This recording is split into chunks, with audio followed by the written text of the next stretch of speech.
ఇండియాలో కరోనా కేసులు day by day పెరుగుతున్నట్టుగా అధికారులు తెలిపారు. ఇది ఇప్పుడు దేశవ్యాప్తంగా కూడా భయాందోళనకు గురిచేస్తుంది. అంటే ఆల్రెడీ ఒకసారి మన జీవితాల్లోకి కరోనా వచ్చి ఎటువంటి పరిస్థితులకి మనల్ని గురి చేసిందో మనందరికీ తెలిసిందే. అందరం కూడా ఇళ్లకు పరిమితం కావాల్సొచ్చింది. చాలామంది మన సన్నిహితులు, బంధువులు కరోనా సోకి చనిపోయిన వాళ్ళు ఎంతోమంది ఉన్నారు. ఈ విధంగా తీరని నష్టం కరోనా అయితే 2019, 20 ప్రాంతంలో మనల్ని అటువంటి పరిస్థితులకైతే గురిచేసింది. చైనా నుంచి వచ్చి మొత్తం ప్రపంచాన్ని కూడా వణికించింది. ఆ తరువాత కరోనాని మనం ఎదుర్కోవాల్సొచ్చింది. లాక్‌డౌన్‌లు ఏర్పాటు చేశారు. దీనికి సంబంధించిన వ్యాక్సిన్‌లు ఇచ్చి దాని పట్ల పోరాటం చేయడానికి ఒక బలమైతే నెలకొనడం మనం చూసాం. ఆ తర్వాత కరోనా తగ్గుముఖం పట్టిన తర్వాత మనం కూడా తర్వాత కరోనాతో సహజీవనం చేయడం మొదలుపెట్టాం. ఇప్పటికి కూడా అలాగే నడుస్తూ ఉంది. అయితే కరోనా వ్యాప్తిగా తగ్గిపోయింది. కరోనా లేదు అని అనుకున్న టైంలో మళ్ళీ ఇప్పుడు దాదాపు 5 సంవత్సరాల తర్వాత అని చెప్పుకుంటే మరోసారి కరోనా విజృంభించడం మొదలుపెడుతుంది. దాని కొత్త వేరియంట్ JN.1 అనేది కూడా ఇప్పుడు ప్రపంచవ్యాప్తంగా కూడా దీని కేసులు పెరుగుతున్నాయని కూడా రిపోర్ట్స్ అయితే వస్తున్నాయి. ముఖ్యంగా సింగపూర్, హాంకాంగ్‌లో మొదలైన ఈ JN.1 వేరియంట్ వ్యాప్తి అనేది ఇప్పుడు ఇది ప్రపంచవ్యాప్తంగా కూడా పూర్తి స్థాయిలో విస్తృతంగా వ్యాప్తి చెందుతుందని కూడా మొత్తం కూడా రిపోర్ట్స్ అయితే వస్తున్నాయి. ముఖ్యంగా ఇండియాలో కూడా దీని కేసులైతే డే బై డే పెరుగుతున్నట్టుగా కూడా అధికారులైతే చెప్పారు. సో ఈ రోజు వరకైతే ఇండియాలో 3900కి పైగా యాక్టివ్ కేసులు ఉన్నాయని అధికారులు తెలిపారు. అలాగే ముఖ్యంగా మహారాష్ట్ర, కేరళ, ఢిల్లీ, గుజరాత్‌లలో ఈ రాష్ట్రాల్లో ఎక్కువగా భారీగా కేసులు నమోదవుతున్నట్టుగా కూడా అధికారులు చెప్పడం చూస్తున్నాం. అలాగే కేరళ, కర్ణాటకలో రీసెంట్‌గా అంటే గడిచిన 24 గంటల్లో ఇద్దరు మృతి చెందారని కూడా రిపోర్ట్ వచ్చింది. సో ఈ ఇద్దరిని కలుపుకొని ఇప్పటి వరకైతే మొత్తం దేశవ్యాప్తంగా 32 మరణాలైతే ఈ JN.1 కరోనా వేరియంట్ వల్ల చనిపోవడం జరిగింది. సో దేశంలో దీని వ్యాప్తి ఏ విధంగా ఉందో దీని నుంచి రికవరీ అయ్యే వాళ్ళు కూడా అదే స్థాయిలో ఉన్నారు. అంతే స్థాయిలో కూడా రికవరీ జరుగుతుంది. పెద్ద ప్రమాదం ఏమీ లేదని కూడా చెప్తూ ఉన్నారు. సో ఇప్పటివరకైతే 2188 మంది దీని నుంచి కోలుకొని డిశ్చార్జ్ అయినట్టుగా కూడా రిపోర్ట్ అయితే రావడం చూసాము.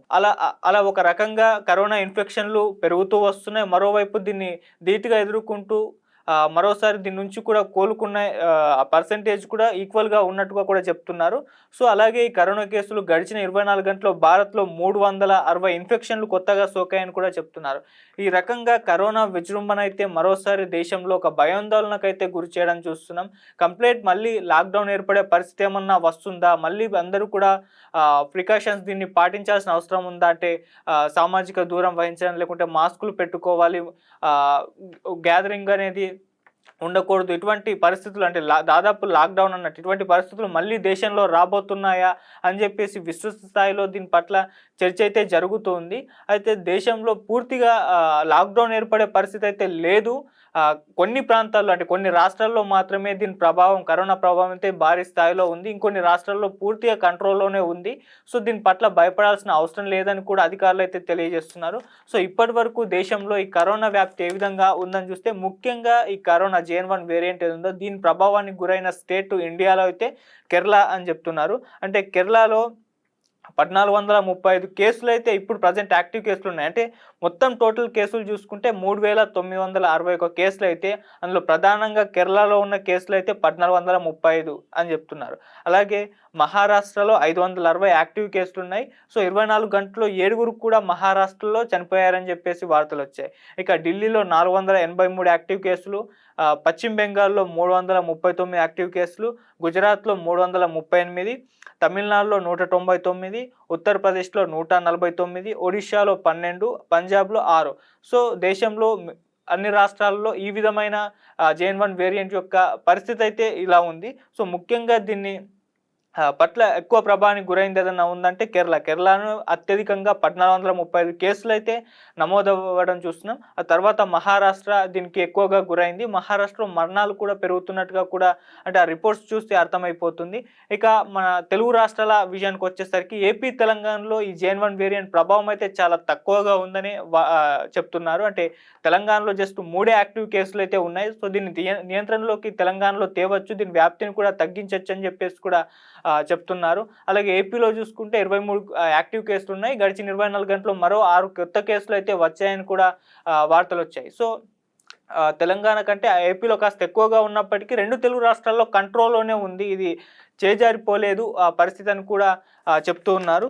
సో ఈ విధంగా ఈ JN.1 వేరియంట్ అయితే ప్రపంచవ్యాప్తంగా అండ్ ఇండియాలో కూడా భయాందోళనకైతే గురి చేయడం మనం చూస్తున్నాం. సో ఇది మరింత అంటే ఇది పుంజుకొని దీని వ్యాప్తి పెరిగిపోతుందా, లేకుంటే దీన్ని కంట్రోల్లోకి తెస్తారా అనేది ఒక విస్తృత స్థాయిలో చర్చ కూడా జరుగుతుంది. అయితే దీని పట్లనే వరల్డ్ హెల్త్ ఆర్గనైజేషన్ WHO అయితే స్పందించింది.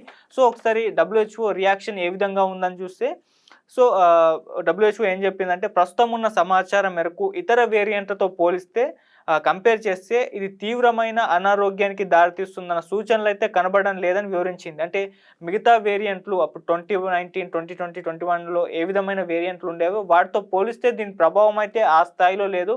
అవి అనారోగ్యానికి గురి చేసినంతగా ఇది JN.1 వేరియంట్ అయితే ఆ స్థాయిలో అయితే డ్యామేజ్ చేయడం లేదని కూడా WHO అయితే వెల్లడించింది. అలాగే ఇప్పటి వరకు ఆమోదం పొందిన కోవిడ్ వ్యాక్సిన్లు ఏవైతే ఉన్నాయో ఈ వేరియంట్ లక్షణాలను, దాని ప్రభావాన్ని కూడా ఈజీగా కట్టడి చేస్తాయి అని చెప్పేస్తుంది. అంటే దీనికి దాదాపు ఈ వేరియంట్ని అడ్డుకోవడానికి వ్యాక్సిన్లు ఉన్నాయి.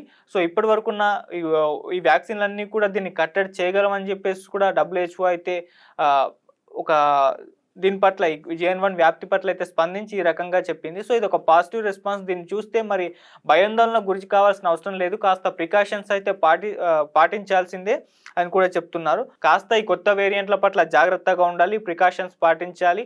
సో మనకే ఒక అవేర్నెస్ కలిగి సామాజిక దూరాన్ని పాటించాల్సి ఉంది. అండ్ ముఖాలకు కూడా మాస్క్స్ అయితే పెట్టుకోవాలని కూడా చెప్తున్నారు. సో ఈ రకంగా అయితే ఈ JN.1 వేరియంట్ ప్రజెంట్ కండిషన్ ఇలా ఉంది. సో కంట్రోల్లోనే ఉంది పరిస్థితి, ఏమాత్రం చేజారిపోలేదు. 2019, 2020 పరిస్థితులు ఏవైతే ఉన్నాయో అవి ఇప్పుడు రిపీట్ అయ్యే అవకాశాలు కూడా కనబడట్లేదు. దీన్ని కంట్రోల్లోకి తేవచ్చు.